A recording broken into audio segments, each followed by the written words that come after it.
O senhor citou, entre outros ministros, Gilmar Mendes, eu lembrei do Supremo. É inevitável, porque hoje qualquer assunto passa num cafezinho, no restaurante, o Supremo é assunto. E o senhor designou um ministro que hoje é considerado um ministro muito polêmico. Acho que o senhor nunca imaginaria que a designação do ministro Alexandre de Moraes o transformaria hoje quase que numa maior referência nacional, porque todo mundo fala para o bem ou para o mal. Ele era secretário de Segurança aqui em São Paulo, vamos lembrar, já tinha uma carreira no Ministério Público muito importante. Foi depois ministro da Justiça do seu governo e foi indicado pelo senhor para o Supremo Tribunal Federal.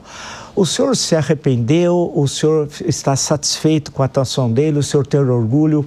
Como é que o senhor vê hoje, não só como alguém que indicou, mas como um jurista acompanhando essas polêmicas fundamentalmente sobre a Constituição?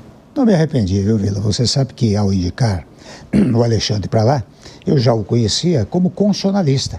Não era nem como secretário da Segurança, nem como promotor, procurador de Justiça, e igualmente como ministro do meu governo, onde fez um belíssimo trabalho. Mas eu o conhecia como constitucionalista, um jurista de mão sobre mão. Um sujeito que trabalhava na área jurídica, publicou vários livros, conhece o direito, particularmente o direito constitucional, que é fundamental para o Supremo Tribunal Federal, e ele foi para lá indicado, não tem nenhum arrependimento. Primeiro ponto. Segundo ponto, eu quero fazer uma pequena alerta em relação ao Supremo Tribunal, porque fala-se muito que o Supremo se mete em tudo, não é? Para usar uma expressão livre. Mas não é isso. Você sabe que a nossa Constituição, ela tratou de todos os assuntos. Em regra, as Constituições tratam da separação de poderes, da estrutura do Estado, dos direitos individuais, não é? De um ou outro tema. A nossa Constituição percorreu todos os temas. Saúde, educação, cultura, família, ordem social, direitos dos trabalhadores, estão lá no artigo 7º da Constituição, coisa jamais vista, porque tudo isso era reservado à legislação ordinária. Então, o que acontece? Todos os temas transformaram-se em temas constitucionais.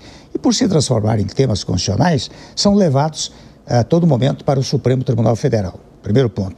Segundo ponto, também criaram-se, no passado, havia uma chamada ação direta de inconstitucionalidade. Esta Constituição, ao lado dela, trouxe a ação direta de declaração de constitucionalidade, a arguição de descumprimento de preceito fundamental, que é quando a ofensa aos princípios constitucionais, o controle da inconstitucionalidade por omissão, que é entregue a determinadas figuras, mas é entregue a mim, por exemplo, cidadão comum, por meio do mandado de injunção. Se eu perceber que a tardança na regulamentação do dispositivo constitucional me impede de desfrutar um determinado direito, eu posso ir com o mandado de injunção.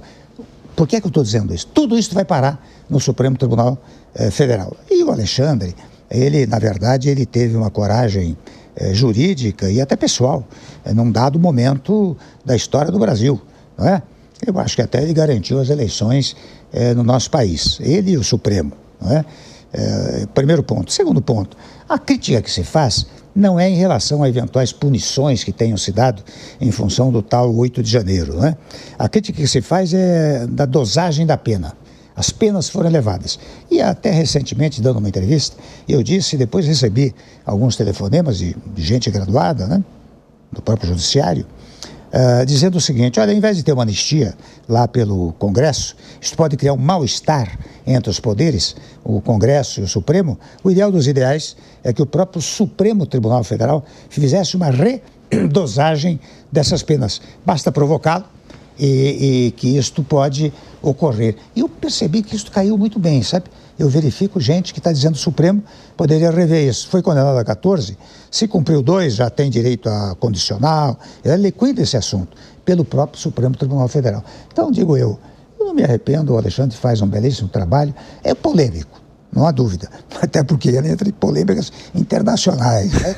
Então, é polêmico, mas é o estilo dele, né? É o estilo dele. Agora, ele é um legalista, ele não é um sujeito, digamos, radical, que aparece na divulgação que ele radicalizou posições, mas eu o conheço muito bem há muito tempo. Ele é um sujeito discretíssimo, não tem essa radicalização que se atribui a ele, né?